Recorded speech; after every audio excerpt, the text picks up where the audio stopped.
ago. They honk very loudly to let us know that they are arriving, and they build their nest on the rooftop just outside of our building here, just across from where I sit. So I watch them come and go, building their nest, etc. But that's how I know for sure that spring is here, because I believe the geese. I don't necessarily believe the weatherman. Okay. Once again, I'm very grateful to those of you who have corresponded with us by phone, by email, and in person, letting us know that these sessions are making a difference in your lives by helping you to understand the various aspects of Parkinson's and the symptoms that challenge you on a regular basis.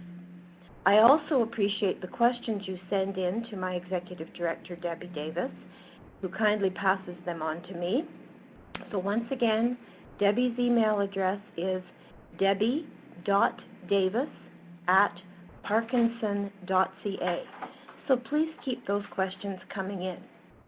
If you are listening for the first time today and you would like to hear the sessions from the last 3 months, these sessions are being taped and are available on our website. Just go to www.parkinsonCNO.ca.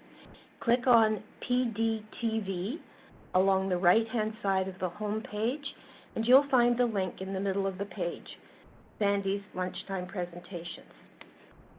If, for any reason, you are having difficulty accessing these chats or would like to speak to me directly, please don't hesitate to give me a call at 416-227-3375, or if it's long distance, 1-800-565-3000, extension 3375.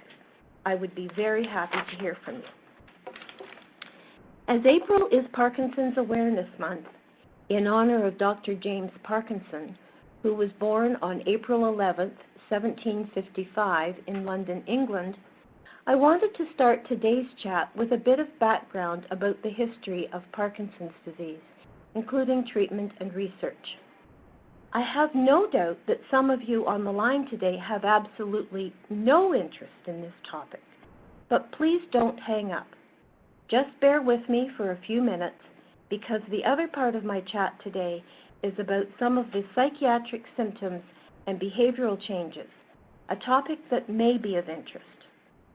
Of course, if you have no interest in either of today's topics, feel free to hang up and get on with the things that do interest you. The nice thing about these telephone sessions is that you are anonymous. You get to come and go as you please, and no one knows the difference. So, now back to the history of Parkinson's. The truth is that researchers don't know when Parkinson's disease was first discovered, but there is evidence that medical scientists have been treating Parkinson's for thousands of years.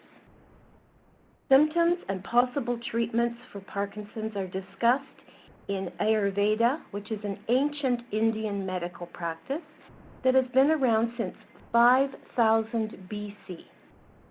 The first Chinese medical text, called Neijing, mentions a condition that sounds very much like Parkinson's, and that was more than 2,500 years ago. The first clear medical description, however, was written and published in 1817 by Dr. James Parkinson in an essay on the shaking palsy.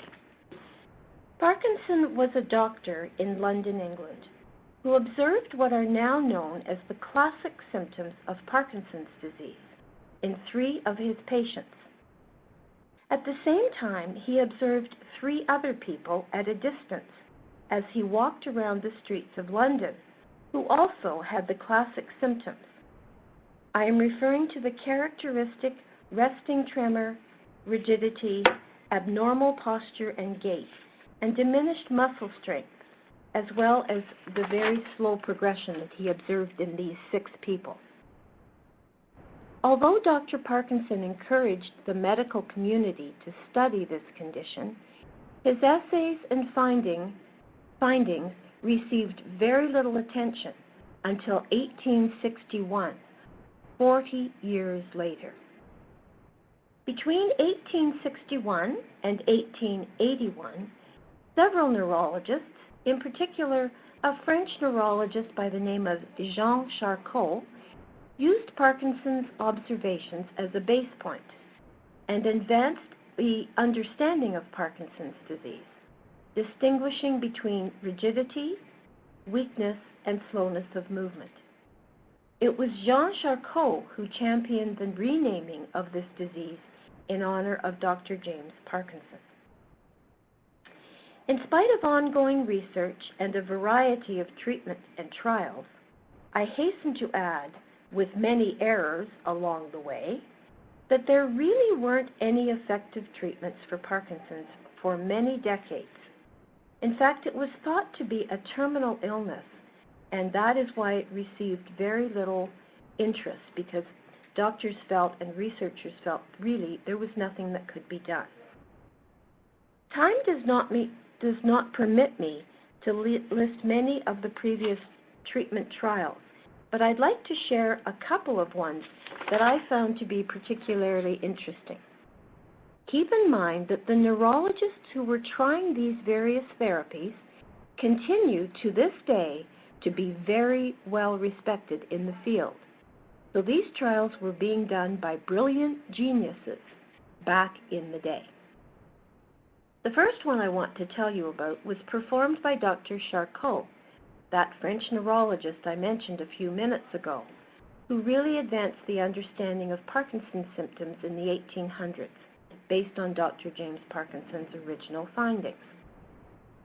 Dr. Charcot rejected most of the medicines that were around at the time and advocated vibratory therapy for the management of Parkinson's. Yes, you heard me correctly. I said vibration therapy. He based that on the observation that after a long carriage, train, or horseback ride, his Parkinson's patients experienced a marked improvement in their symptoms. He actually developed a device to replicate the same rhythmic movement of the carriage, train, and horseback rides, and he was sure he had found the perfect treatment for his Parkinson's patients. His electrically powered shaking chair, which is what it was called, along with a helmet that vibrated the brain rather than the whole body, didn't pan out. Wonder why. Didn't pan out exactly the way he had hoped. So, please don't dash out and buy a horse and carriage or expect that your next long train ride is going to eradicate your Parkinson's symptoms. That's just not going to happen. An even more unusual and hazardous treatment that Charcot and some of his learned colleagues looked into was the use of a suspension apparatus to stretch the spinal cord. Using gravity and the patient's weight to put excessive vertical traction on the spinal cord and the nerves in the spinal cord, patients were hoisted into mid-air with a pulley and a harness. As you might have guessed, the serious side effects of stress on the patients, both physically and psychologically, led these doctors to abandon this strategy shortly after its introduction. So the next time you grumble when you have to pop a levodopa pill in your mouth, just think, if you lived in the 1800s, you have either been vibrated or stretched to no avail. Also, in case you think surgery for people with Parkinson's is new, back in the 1940s and 1950s, neurosurgeons began to perform surgery on people with Parkinson's. And while the surgery was effective, unfortunately, without the advantages that we have today and the new understandings and technologies that we have today, surgery was very risky back then. And an average of at least 12% of patients who underwent surgery for their Parkinson's died as a result of the operation. The risks are much, much, much less serious today. So the surgical options, i.e. deep brain stimulation, are a blessing indeed. The biggest advancement in Parkinson's treatment came in the 1960s, when researchers identified the differences in the brains of people with Parkinson's that were associated with low levels of dopamine, a brain chemical that allows for smooth, coordinated movement. This research revolutionized the treatment of Parkinson's disease and led to the development of levodopa, which is still the cornerstone of Parkinson's treatment today.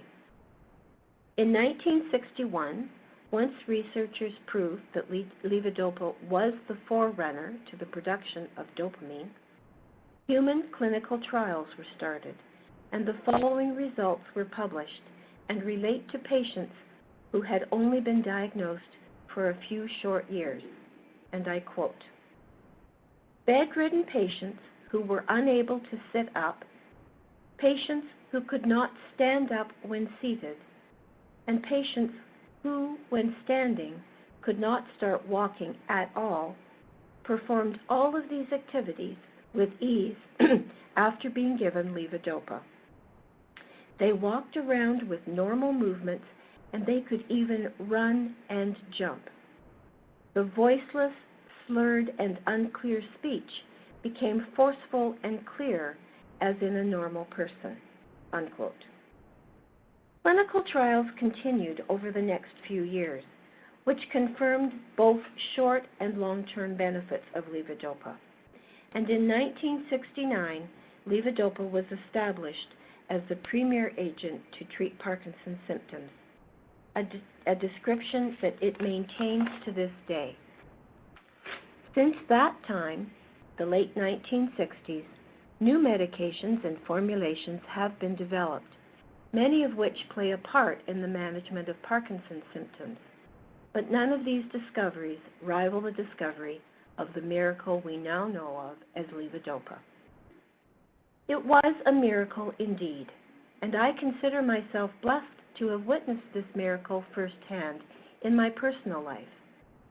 I was a student nurse in the 1960s, the early 1960s, and several of my Parkinson's patients, even though they had been diagnosed for only a few short years, were completely dependent on healthcare professionals for their care. I also had an aunt with Parkinson's, and I always felt very sad and helpless whenever I went to visit her. My aunt, along with several of my patients in the hospital, was chosen to participate in the first clinical trials of levodopa. And following that, my visits with her went, and as well as my care of my patients with Parkinson's, changed radically. These folks who could not sit, stand, or walk were now doing all of these things independently. I went from sitting beside my aunt's bed, holding her hand, unable to understand a word she said, to enjoying a cup of tea with her outside in a garden, having a wonderful conversation and lots of laughs. This memory continues to bring me joy and hope for people living with Parkinson's on a daily basis. So what lies ahead in the future of Parkinson's treatment? Researchers in every country throughout this world are continuously working on ways to slow the progression of Parkinson's, looking for new ways to restore lost functioning and help prevent the disease from developing in the first place. Tremendous progress has been made over the last few years, and although you and we here at Parkinson's Society, including myself, get impatient while we all wait for the next miracle, don't forget how long it took to develop the first miracle. I know it won't take another 150 years, as there are already exciting treatments in the pipeline, such as promising new medications, as well as new surgical targets, as well as the new criteria now for doing deep brain stimulation surgery. Researchers know a great deal more about the brain than they did back in 1817. Therapies that may soon be available include transplanting healthy dopamine-producing tissues into the brain, and finding medications to prevent dopamine-producing brain cells from becoming lost or damaged. We're not there yet, but as I said earlier, you're not being vibrated and you're not being stretched, so be grateful. I started all this history stuff again because April is indeed Parkinson's Awareness Month. So there's just one more thing I want to mention on this topic today, and that is the origin of the Parkinson name and what is the Parkinson tulip. So I've talked to you a little bit about Dr. James Parkinson back in 1817, but I wonder if everyone out there today knows how the Parkinson tulip came about. The story of the Parkinson tulip actually began in 1980 in the Netherlands, when a gentleman by the name of J.W.S. van der Wereld, I know I'm not pronouncing that correctly, so for those of you of Dutch origin, please forgive me, a Dutch horticulturalist who had Parkinson's disease, developed a red and white tulip. In 1981, van der Wereld named his prize cultivator the Dr. James Parkinson tulip. So, to honor the man who first described his medical condition and to honor the International Year of the Disabled, including those with Parkinson's. The tulip received the Award of Merit that same year from the Royal Horticultural Society in London, England, and also received the Trial Garden Award from the Royal General Bulb Growers of Holland. And it is described as a flower, exterior, glowing cardinal red, small feathered white edges, outer base whitish, etc., etc. So please, whenever you see Parkinson's tulip for sale, or if there's going to be a Parkinson tulip selling event in your area, please don't hesitate to either volunteer for that or maybe to buy a bunch or two to brighten your home. April 11th in 2005 was actually launched as the worldwide Parkinson's Day to celebrate World Parkinson's Disease and the worldwide tulip. Okay, on to the second topic for today.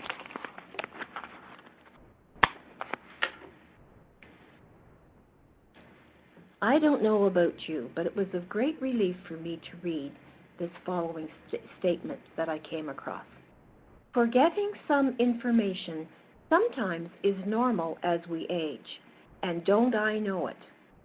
It does not mean you have dementia. It just means you're getting older, and there's not anything anybody can do about that, unfortunately. So now that I'm going to discuss cognitive impairment, I just want to ensure that you put the next group of things that I'm going to say to you in perspective. Everything is relative. Healthcare professionals, myself included, often use what I call doctor speak.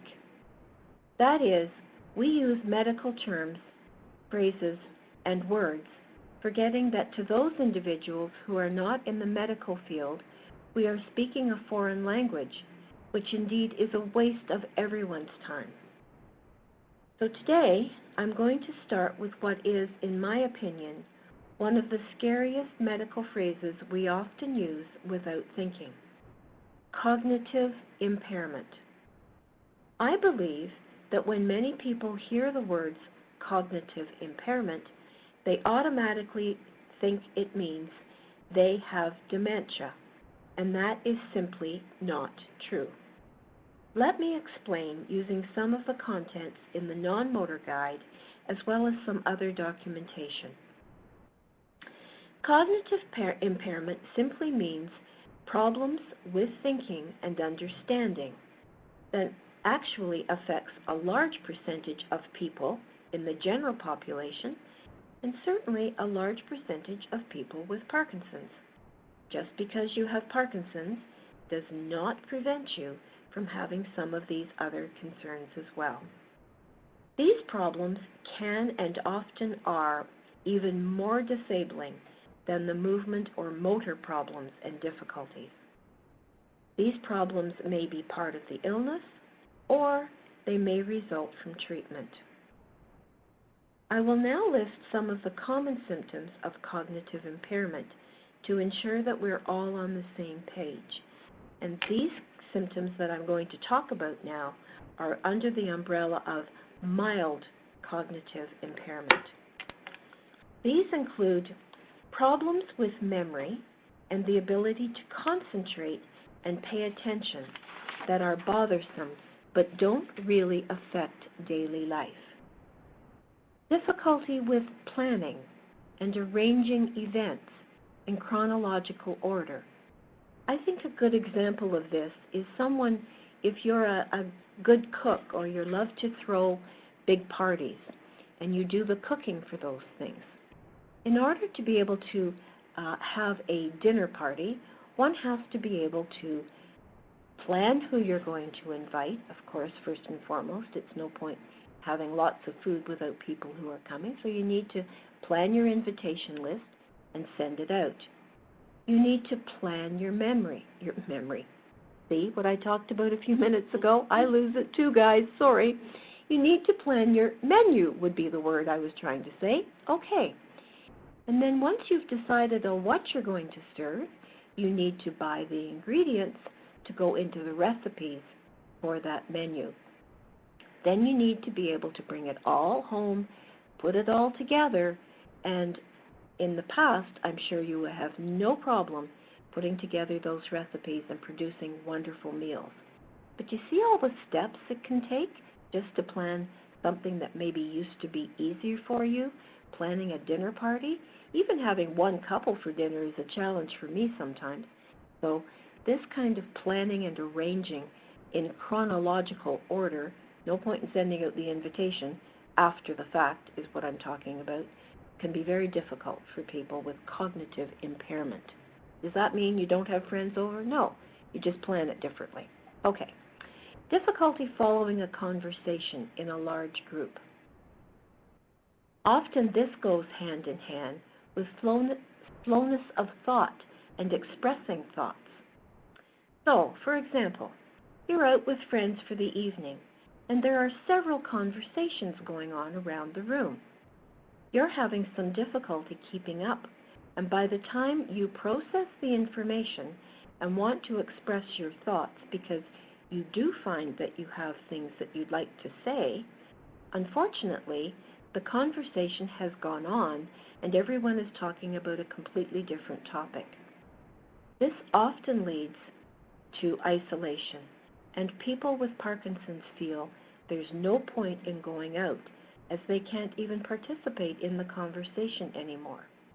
I remember listening to an interview with Auntie Barry about 2 years ago, and he said, having been a broadcaster and an interviewer, etc., a lot of people listened to his wonderful morning talk show on CBC.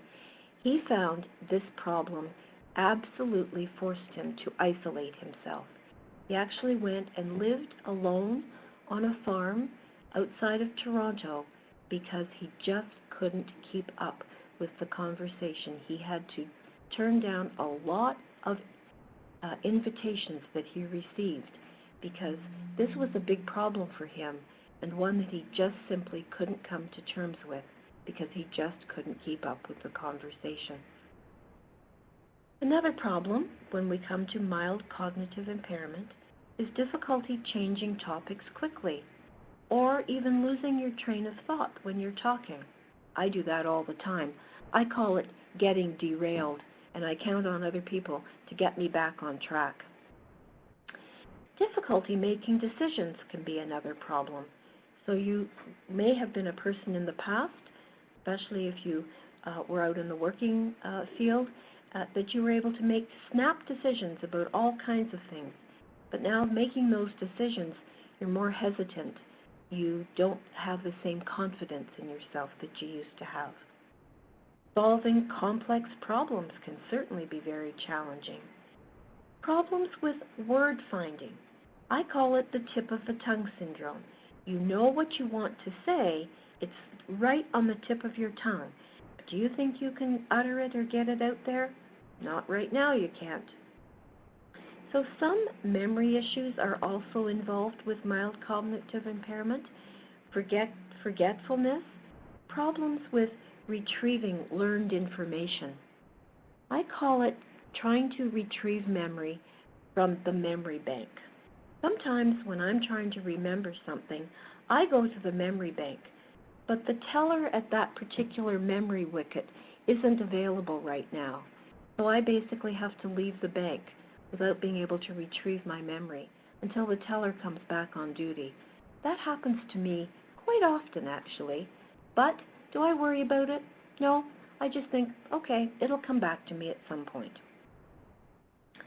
Unlike the serious memory problems, such as those seen in Alzheimer's, for example, and people with Parkinson's memories, they can often be stimulated if they're given little hints or cues.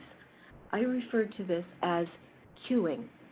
So sometimes people with Parkinson's can respond very, very well to cueing. Just give them a hint about what it is that you want them to remember, and they're off to the races.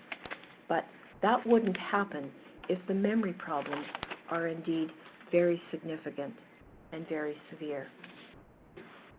I would be lying to you if I said that people living with Parkinson's never develop dementia. In most cases, however, it's important to know that dementia in Parkinson's occurs very late in the disease, in those who have very advanced or late-stage Parkinson's, as the abnormalities in the brain start to spread outside of the areas involved with movement and into the areas involved in thinking. Dementia is one of those medical terms that can be misunderstood. Basically, it describes thinking and memory problems that are severe enough to interfere with day-to-day functioning. So I'm going to give you the example that I often use of the keys. You've lost your keys. You can't find your keys. But eventually you will remember where you put them, or you will come across them, probably where you always leave them. At any rate, the difference between losing your keys and eventually finding them is the difference between that and not knowing what to do with those keys when you do find them. Big, big difference. Keep that in mind. Mild cognitive impairment, forgetting where you put your keys. Major cognitive impairment, dementia, in this case, would be somebody hands you keys or you find a set of keys, but you have no idea what to do with them when you find them. There is a big difference. So, what can you do? Some researchers believe that staying cognitively active and doing brain activity or mind activity games such as Sudoku, crosswords, learning a new language, luminosity, there are all kinds of things out there to keep your mind active. Also, it's important that you switch from one to another, as this may be helpful. Don't just do the same mind-brain activity all the time. Switch them up, so keep challenging your brain in that way. Also, our old friends, exercise, good diet, well-controlled blood pressure, cholesterol levels, keeping those under control, these are all very helpful. So once again, memory, attention, and scientific brain games, such as Sudoku, we call that cognitive training, have been found to be very helpful. Keep your mind active. Other possible treatments include medications.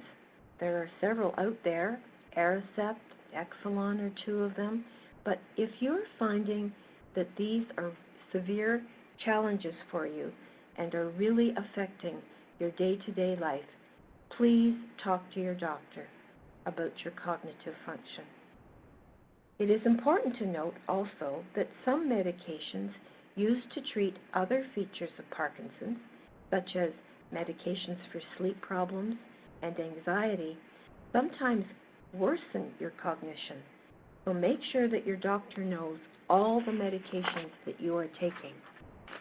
And by the way, early cognitive changes, such as the ones I referred to at the beginning of this part of my talk today, are not predictors for more serious problems to come. We cannot predict which patients will develop the disabling problem of dementia. Many people just retain the mild cognitive impairment throughout their journey with Parkinson's. In previous talks, I have mentioned some of the behavioral symptoms associated with Parkinson's, such as depression, anxiety, apathy, and fatigue. Today, I want to talk about drug-induced behavioral and psychiatric symptoms, as I believe many people experience these difficulties but don't talk to either their families or their doctors about them because they are embarrassed or they are afraid they are going crazy. This topic, like so many other topics, is fraught with many misunderstandings and misinterpretations. So I want to start today by clearing up some of those terms, some of that doctor speak. The drugs used to treat Parkinson's are designed to affect brain chemistry, and as such are not restricted to just targeting your ability to be able to move. They can also produce behavioral changes and psychiatric symptoms, such as vivid dreams, nightmares, disorientation, hallucinations, delusions, and paranoia. I will describe each of these terms a little bit further on in the talk today. Many people take several medications at once.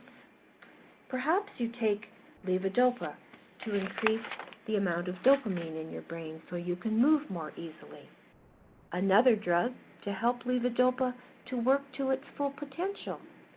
And maybe you take some medications for depression or anxiety. Doctors often have a hard time determining which medication is causing which side effect, and sometimes no one drug is at fault, and the problem is caused by a combination of several drugs that multiply their effect. So it stands to reason that side effects can be diminished by decreasing the number of drugs and simplifying the medication schedule. Easier said than done, I'm afraid. The real problem is that Parkinson's progresses. As a result, people require higher dosage of levodopa, for example, to control their motor symptoms. You know, those symptoms, tremor, stiffness, slowness, etc. And it is indeed these higher dosages that cause the psychiatric symptoms, such as hallucinations and delusions. So if you have levodopa-induced hallucination, it makes sense that the hallucinations will be eliminated by reducing the levodopa dosage. But if you do this, you will be unable to walk independently. A catch-22, to say the least. Your current medications will need to be adjusted, and you may need to take different medications to produce the greatest benefit with the least side effects. Once again, you need to tell your doctor what is going on, as these problems must be managed on an individual basis. It is important to understand that people who have had Parkinson's for some time may develop behavioral abnormalities, even though they are taking the same dosage of medication that they have taken for many years. So some people are really perplexed about, but I've been taking this same dose, the same medication for years. Why am I having these problems now? It's like it's a cumulative effect. Not toxic, but it just is the fact that you have now more advanced Parkinson's disease. Sometimes even a small change, such as a slight increase in dosage or the introduction of a new drug, for example, a sleeping pill, can trigger the emergence of the behavioral symptoms. Any of the psychiatric symptoms may be induced and worsened following an operation, such as hip surgery, or an infection, such as a bladder infection or pneumonia. Last but not least, a small number of people living with Parkinson's abuse their anti-Parkinson's medications. They take more than has been prescribed because they think, well, if 4 pills a day helps me, I think I'll just take 6 or even 8. As a result, unfortunately, they are very likely to develop psychiatric side effects as a consequence of this addictive behavior. So it is very important to take only what the doctor has prescribed. Now for more explanations of some of those psychiatric symptoms I referred to a few minutes ago. Vivid dreams and nightmares have a very realistic quality to them and can be very frightening. Sometimes they are so vivid that people confuse what is real and what is a dream. If the dreams and nightmares are accompanied by talking, screaming out loud, or violent thrashing movements, this is known as rapid eye movement sleep behavior disorder. And that is often so disruptive that bed partners need to sleep in a separate bed or even in another room. If a small reduction in anti-Parkinson medication fails to relieve this problem, then other things, for example, melatonin and another medication called clonazepam may be needed. Please talk to your doctor if you're experiencing REM sleep behavior disorder. Visual hallucinations, which are visual misperceptions, cause a person to look at a real object, such as a garden hose, and see a different object, such as a snake. This comes under the category of perceptual changes. Things that are ill-defined at the side of your vision can often be misinterpreted as being something else. So perceptual changes are a tendency to see things that you know shouldn't be there, especially at night. For example, you might waken in the night to look at your bedroom curtains and think you see a person in the room. Upon further investigation, however, you realize that it was just the curtains. Again, you mistake one object for another. Another example of this, have any of you ever gone camping, wakened in the night, and wondered if you're looking at a tree, or is that a bear? It's like a phantom image where objects are mistaken for something else. Sometimes, after a discussion with your doctor, a change in your dopamine replacement medication can help these phantom images to go away. But again, let him know what's going on. Now for the topic of hallucinations. Hallucinations are not vivid dreams or illusions of the type that I've just spoken to, nor are they phantom images. The difference is that the individual who is hallucinating is seeing or hearing things that are not really there. But it is very important, I will emphasize that again. The person who is hallucinating is seeing or hearing things that are not really there. It doesn't matter that no one else can see these visual images. You can see them if you're the person who hallucinates, and you know they are there. And no amount of somebody saying, don't be silly, there's nothing there, is going to change your mind about that. It is your reality.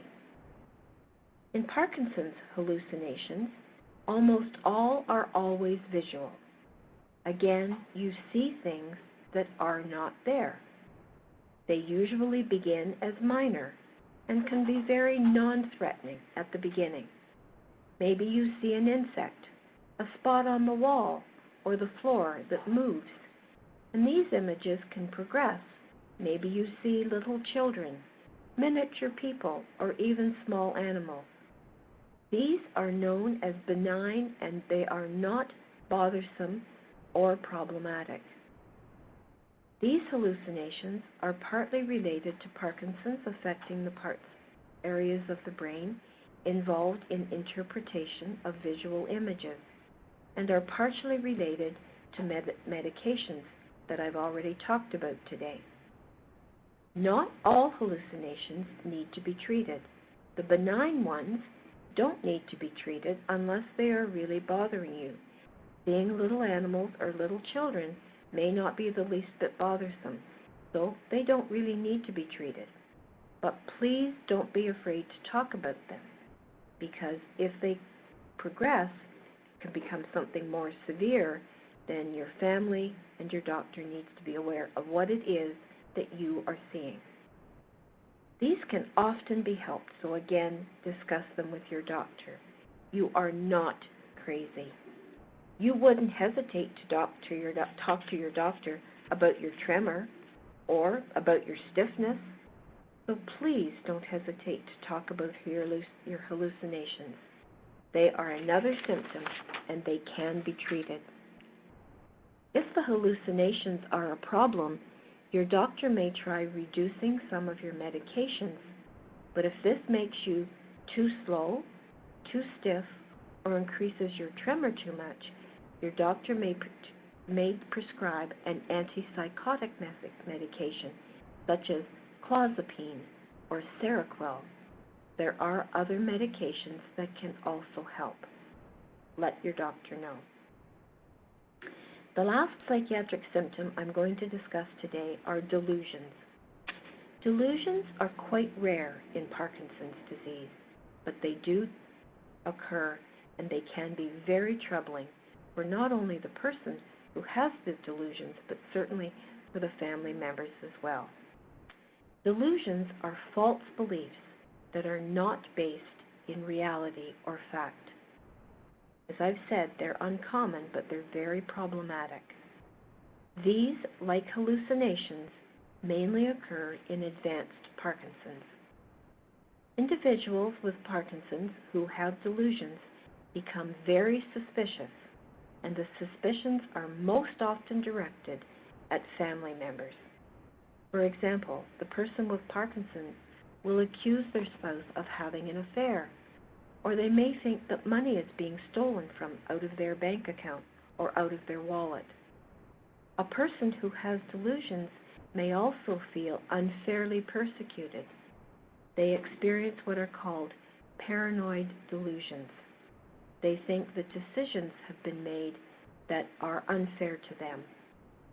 There is some research that evaluated why patients with severe advanced Parkinson's are admitted to nursing homes.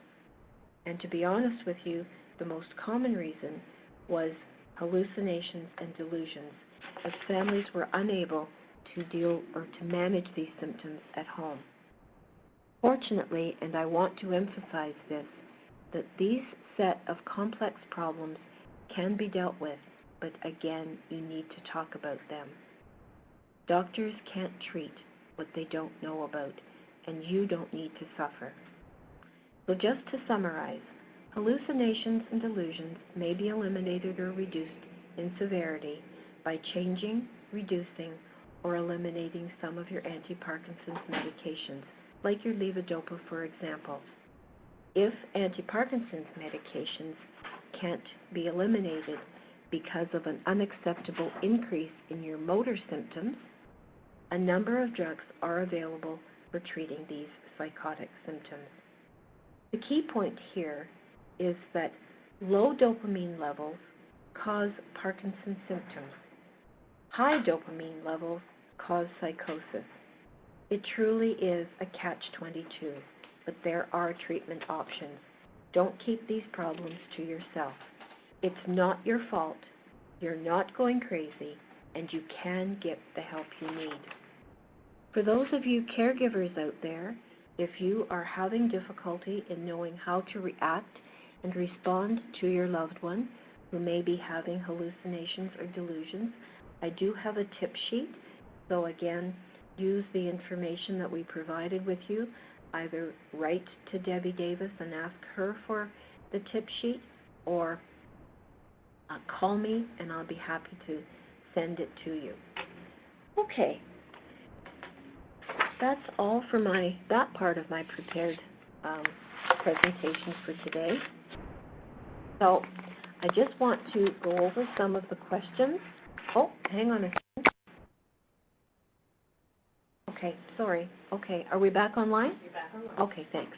All right, so I just wanted to go over some of the wonderful questions that I have received, and thank you again for sending these questions to me. So I'm going to get through as many as I can. I realize that it's about 1:45. I think I'll be able to finish by 1 o'clock, but let me try. Okay, so here's one question. There are several members of our group, myself included, that suffer from hearing loss. Hearing loss is not related to Parkinson's disease, I know that, but more due to our advancing age, along with other medical reasons. It becomes, however, a Parkinson's-related issue when one person's voice is weak and they are trying to communicate with someone who has a hearing loss. Any suggestions? Hearing loss is difficult because it's invisible. The person listening does not know what they are not hearing, and the one speaking is unaware that they are not being heard. So, as this gentleman has indicated, this is not directly related to the topic, but any suggestions would be helpful. So, just as a matter of interest, I have a friend who is a speech-language pathologist, and her husband deals with individuals with hearing loss at a clinic. So one day, they decided to test out this problem. So the gentleman who deals with hearing loss, he took the care partners at a support group into a room, and he tested their hearing. And my friend, who is the speech-language pathologist, took the individuals with Parkinson's into a separate room and gave them some tips and cues on speech and how to make your speech heard and improving the quality of your voice. Interestingly enough, they collaborated at the end of the session and shared their findings. The gentleman who was dealing with the caregivers with hearing loss found that, get this, 68% of the caregivers that he was dealing with and had tested their hearing had some hearing loss of varying severity, but none of those 68% had any idea they had any hearing deficits at all. Of course, people with Parkinson's are constantly told that they have low voices and whatnot. So again, speech is very important, and being able to communicate together is very important.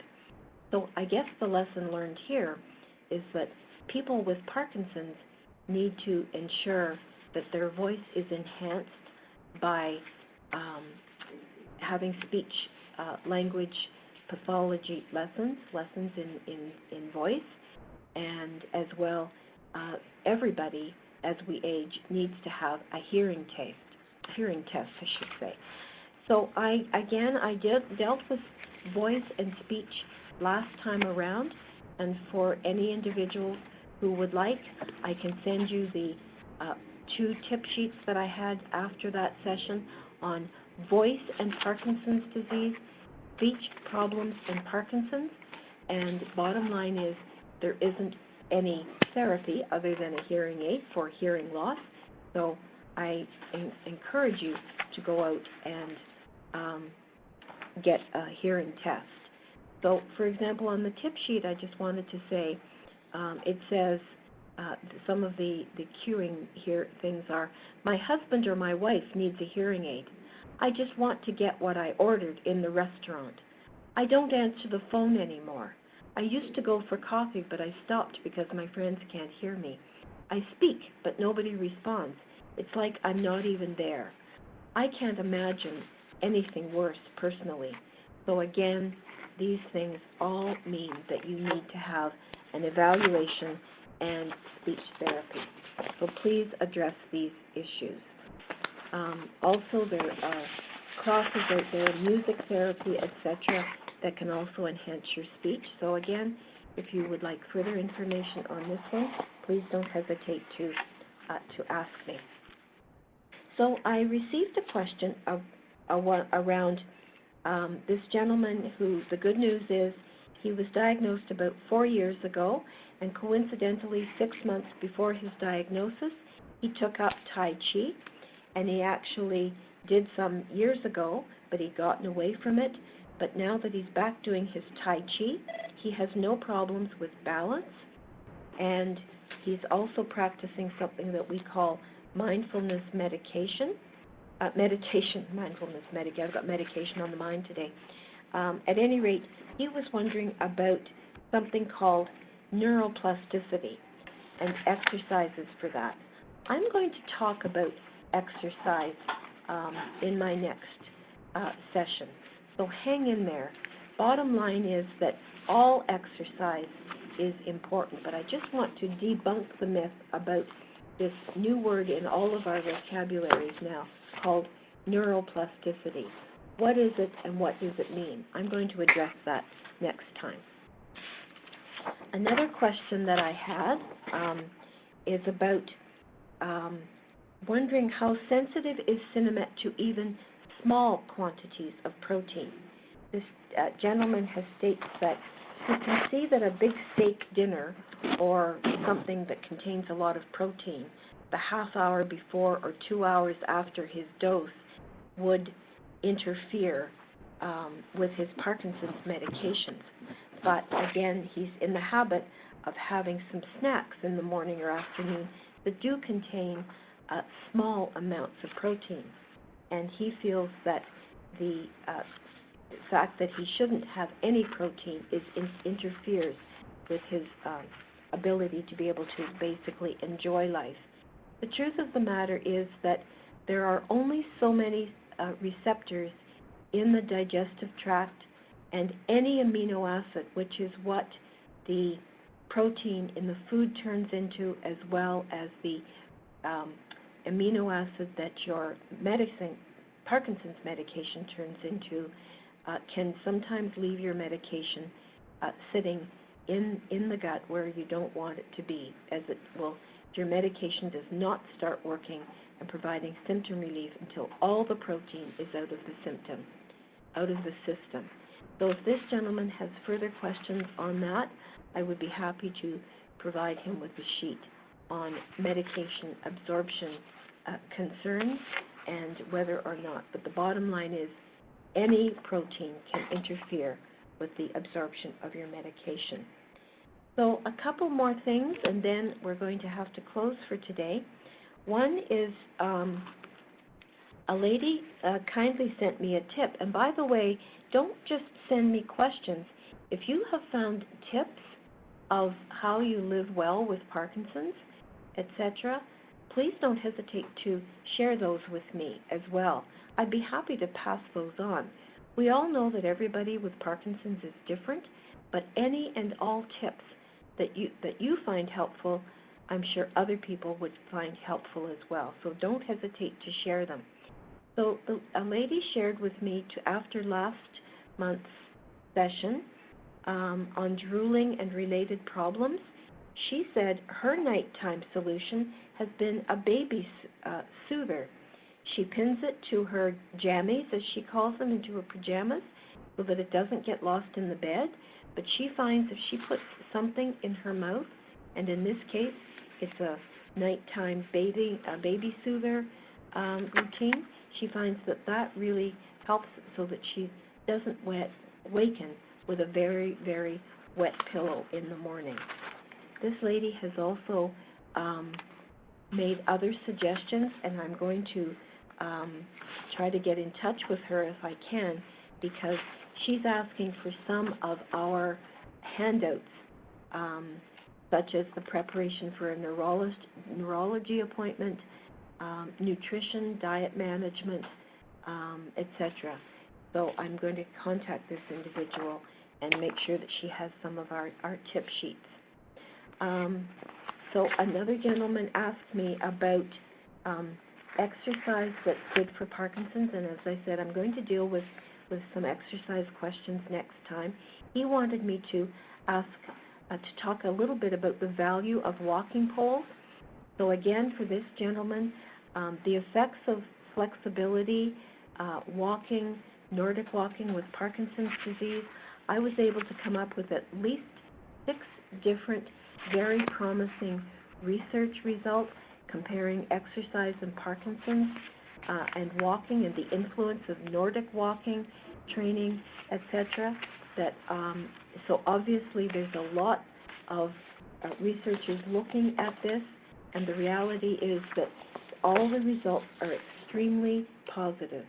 And again, I think if you just or had the opportunity to chat with any people with Parkinson's, as I do have the opportunity to do on a regular basis, I have heard nothing but really good results of people using their poles, because it assists with balance, because you're having a pole on both sides. It helps with posture. It helps with all kinds of things. So one last question for today, and that is that what about naturopathic medications? Now, again, I'm going to, first topic for next month, and Debbie will send this out to you, is going to be on medications. Depending on how much information there is, I'm also going to talk about exercise next time as well, and I'm going to include naturopathic medications in my talk, as well as the prescribed medications, because I think it's important to ensure that everybody has a good understanding about where and when naturopathic medications can be used. And so next time it's going to be on medications. Just so you know, I have a list. I can't say that I know exactly what topic I'm going to talk about in which month, but I can give you a list of upcoming topics. So May is going to be on medications, and I believe I will also be dealing with some exercise. In June, I plan to deal with Parkinson's and dental care. I have discovered, thanks to some feedback that I've received from a couple of individuals who have had some recent challenges with their dentition, shall I say, there's a lot to be said about Parkinson's and dental care, so I'm definitely going to deal with that one. I plan to do a session on balancing, falls, and freezing. I'm going to do one on Parkinson's and travel, Parkinson's and eye movement, and also on nutrition, etc. So the next 8 months coming up, there will be, I'm hoping, some topics that will be of interest to you as we go along. Last but not least, very quickly, in 1 minute, I just want to let you know that a very recent, in fact, on April the 9th, we received some research information on studies that were done on, does Parkinson's increase the likelihood of nocturia or nocturnal polyuria? So bottom line is nocturia is defined as having to get up at night at least once, if not twice, during the night to urinate. And polyuria talks about the total amount of urination that occurs at night. And just for those of you who think that it just happens to people with Parkinson's, you're wrong. The prevalence was not higher for either of these problems than in the general population of the same age. So, guess what? As one who has to get up at least once a night to go to the bathroom, it's about age. It's not just about Parkinson's. Like I said, we can't blame Parkinson's for everything, guys. Just get used to it. Okay, looking forward to seeing you at least talking with you in May. Hope that you have found this beneficial. And once again, happy spring. Remember, the geese are here. Love you all. Take care. Bye, guys.